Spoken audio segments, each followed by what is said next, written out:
A story about the media, not about how more reporters are getting laid off, but how journalism is adapting. Well, a bit of it anyway. 50 years ago, the newspapers could live off of, if you were the Free Press of the News, these major full-page Hudson's ads, Highland Appliance ads. Veteran reporter and journalism professor Tim Kiska was there when the newspaper business was booming. The Free Press and the News, in my opinion, are doing a really good job with what they've got. But their resources are limited. Big city papers, small town ones downsized or gone. In Howell, they've still got the Livingston Daily, but not the powerhouse of old. When it became really obvious to most people that the newspaper was kind of a shell of what it had been, people would come up and say, "Oh, you must love that." John King ran the local radio station's news department. Less competition must have been good for him, right? Well, maybe a little. I live in this community, and I think communities are better served when you have vibrant, viable news sources that are competing against one another. So here now, add another news outlet to the mix. Mike Marino and John King got it going on, GIGO for short, where it's looking up for their daily podcast. Rise and shine, it's GIGO time. This all happened real fast. Are you working? Yeah. Well, we're doing a podcast now. Oh, okay. And actually just finished the podcast and came over here, so that's why I'm a little bit late. For 2 decades, King and Marino did morning radio in Howell, where King provided award-winning local news coverage. Today is going to be my last day at WHMI. And today is also my last day. January 2022, a dispute with radio management. When the station asked King to leave, Marino went too. The Mike and John brand, for whatever that's worth, is largely built on community news and information. But there is something we want you to know about, and that's the Miles for Smiles event, it's the 5th annual event coming up. Yeah. Why are you putting your hand like that? Right. It's like, because it's too early. It's too early. It's too early? Yeah. Okay. Yeah, about 15 minutes. We have fun. We definitely try and bring an element of humor, into what we do. But a lot of it is really based on serving the community with news and information. We've added the video component now. Sure. All those years we were on the radio, we could do the hand signals to each other. You suck, stop. And now we can't. Now people can see us. It was just, we are who we are. We're 2 guys doing a radio show. Now we're just 2 guys doing a podcast. But while you're doing news... If the New York Times can have a daily podcast, so can Livingston County, which you can also see on Facebook and YouTube. There's a website, too. Here's what's going on. A suspected drunk driver is under arrest. Almost immediately, people let us know that they really wanted news as part of what we did. We didn't originally start with news, but then really quickly, people let us know, we want news. We want to know about the community. We want to know what's going on. A local lawmaker's bill to create the Michigan Vietnam Veteran Recognition Certificate has been approved by the state legislature. John's a trusted news source in the community, so it made sense to include it. Is it okay if I talk to you real quick? Sure. Yeah, all right. When I started doing news, we're like, well, what do we call this? How do we brand the news? How do we say what the news is? And GIGO just kind of fit. Surprise. Yeah, so what are your thoughts? This was a surprise. I'm putting up a GIGO News logo on there right now. It's a fancy technology is in the palm of his hand. Don't say it that way. That doesn't sound right. And news brought to you by The technology that a typical podcaster would use, there are more bells and whistles and things that you can do with it. Cooper and Binkley logo. Than the Beatles had when they recorded Abbey Road.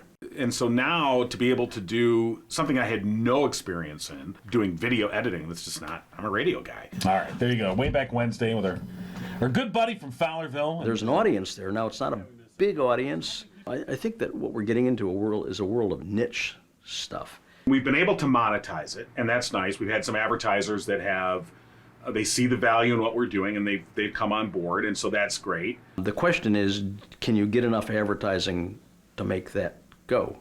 And that's always the tough question. It's not paying our mortgage, mind you, so we each have other jobs that we're doing. Part-time pay, but the news infrastructure is still in place. It's like you have a tipster network out there based on this 20 years of experience and connections that we've built up. If you don't mind. Council President Pro Tem James Tate. Here. Council President Mary Sheffield. Present. Sometimes city council formal session will go till 4 in the afternoon. In Detroit, a crew newer to the news game. I'm keeping an eye on how many people have signed up for assignments. It's the Detroit Documenters, where engaged citizens do the reporting. We train Detroiters to attend government meetings and take notes and report on what happens. We pay them to do this. I'm hopeful about the state of the media right now because of what we're doing, and I think that it's a growing phenomenon. I think the news needs to be participatory, and that's exactly what we offer. And I saw where they were paying people to sit in on meetings and take notes. And I said, wow, okay, I'm going, and so I called. It popped up on Facebook as an event, an orientation for documenters, and I was like, oh, that sounds interesting. People want to do this work. People are excited to do this work. Discussion, Member Santiago Ramiro. No objection. About a month later is when I decided to finally take an assignment. Since then, I've been hooked every week. The nonprofit Documenters Project started before the pandemic, part of Outlier Media Detroit, and partnered with several other newsrooms in town. Documenters are in some other mostly Midwest cities, too. The pay's not high, but seems enough to make it worthwhile. I've done a lot of city council meetings. We do Wayne County Commission. The Land Bank Authority is a big one. I've been to the Library Commission meeting. And we do GLWA, Great Lakes Water Authority. We do Detroit Water and Sewage Department. Chairman Einhauser. I'm here mostly. I did a lot of that when the flood was last year. It feels like I was in all those meetings. Regional Transit Authority. It's showing right now live on Facebook. Occasionally we'll do GDOT meetings. The Board of Police Commissioners meetings, which are very interesting. Excuse me. There's only one person talking at a time. Our documenters really love those assignments. SEMCOG meetings. The Ethics Board meetings. Anything that pops up that seems like it will be in the real interest of the people. We're observing everything, the demeanor of the officials, how they interact with each other. Can we stick to the agenda, Please, Mr. Chairman? Please, sir. That's one warning. The accessibility of the meeting. Now that we're virtual, do they have their name and their Zoom screen window? Did they upload the agenda in time? So we document everything about the meeting. And what you're gonna get out of Documenters Notes is not like some synthesized government minutes, but actual notes about the atmosphere and everything. What we publish has been verified multiple times. That's what I like about Detroit Documenters. There's no spin. They fact check everything that we do. Documenters cover meetings two ways. One writes up meeting details for the record, edited by seasoned journalists, while the other sends a live Twitter stream as meetings happen. I live tweet these meetings, so as the meeting's happening, I'm tweeting every detail that I can, taking complex information and simplifying it so that the public can understand what exactly is going on. We want their take on what they saw, but not their opinions. I'm the only person who covers, city government on a day-to-day basis for Bridge Detroit. The documenters really kind of help me fill in the gaps. Having some kind of record for me as a reporter to go back and say, oh shoot, I missed Board of Water Commissioners. It seemed like there was something interesting going on. I can immediately find out what happened in that meeting. Anyone has any additional comments? Documenters like Kaylee Licklider and Sonia Stuckey are getting recognized for their work in outlets like Outlier, WDET Radio, and the Free Press. My issue is the bus line after 6 o'clock for the main bus. Public comments is what I like to focus on because people come in and they have some very legitimate concerns.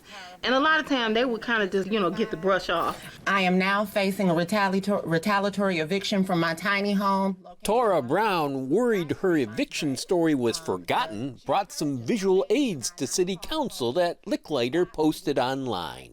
She caught a picture of it and put it on Documenters, and then people started asking me about it again.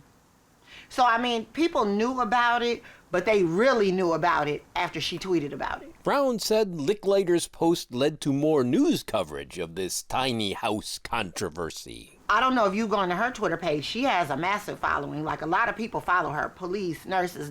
It's a potpourri of people following her. It's going to take a little while for people to say, oh, if I want to find out what's going on in Detroit, these documenter folks keep on dredging this stuff out. Maybe I'll start paying attention to that. And it takes a while, for that stuff to get traction. It just does.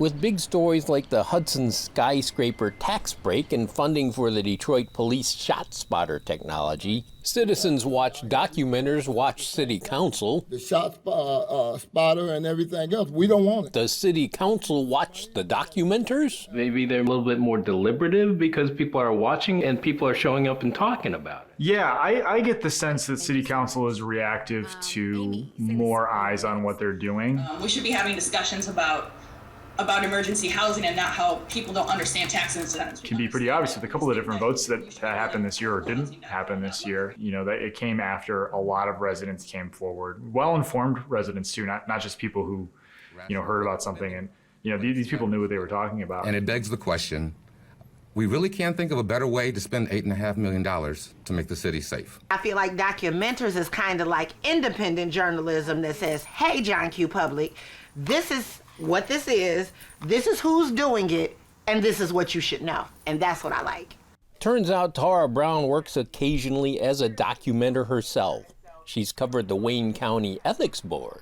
She's a tenants' rights activist too, but she says she won't let her biases affect her coverage. You'll never find me at a meeting about homeless solutions, documenting it. You'll probably find me there during public comment fussing about it, but you won't find me there documenting it. You know, we just don't know where all of this is going to head. I just know that there are some really smart, hardworking people, well-intentioned people too, trying to make transparency mean something as opposed to a concept. It was built and designed to be everywhere, to be in every city. We have documenters almost every orientation ask about, do you ever cover Macomb County? And I mean, no. Get your own documenters program. No, I don't know. I don't know how it might grow, but right now it's Detroit documenters and we're focused on Detroit. I would hope that it expands into some of the smaller communities where we've really seen this kind of hollowing out of the journalism infrastructure, like the options of where you get your information from. Reporter Malachi Barrett's thinking of places like Flint, Kalamazoo. But what about places like Livingston County? At least they've still got their old watchdogs in place. Things are changing, and so this is part of kind of settling that in. How do we as a society access information? And that's what's going on. And news brought to you by Cooper. What is newsworthy? What is trustworthy? Those things have all been kind of thrown up in the air, and now it's beginning to kind of settle down, and I think people are beginning to, in small ways, become a little bit more discerning. Who can I trust to give me accurate information? Here we go. We're getting fancy. We're adding the third microphone. Yeah. You know, we joke about being in a basement and, I'm using my phone to videotape this thing and, we kind of cobble together the stuff that we need to do this. But I think that for the aesthetic of what we do, it works. I think we're ready. Wow. I mean, I don't know. Let it roll and see what happens. Let's find out. We roll the dice on this show daily, so why not do anything different today?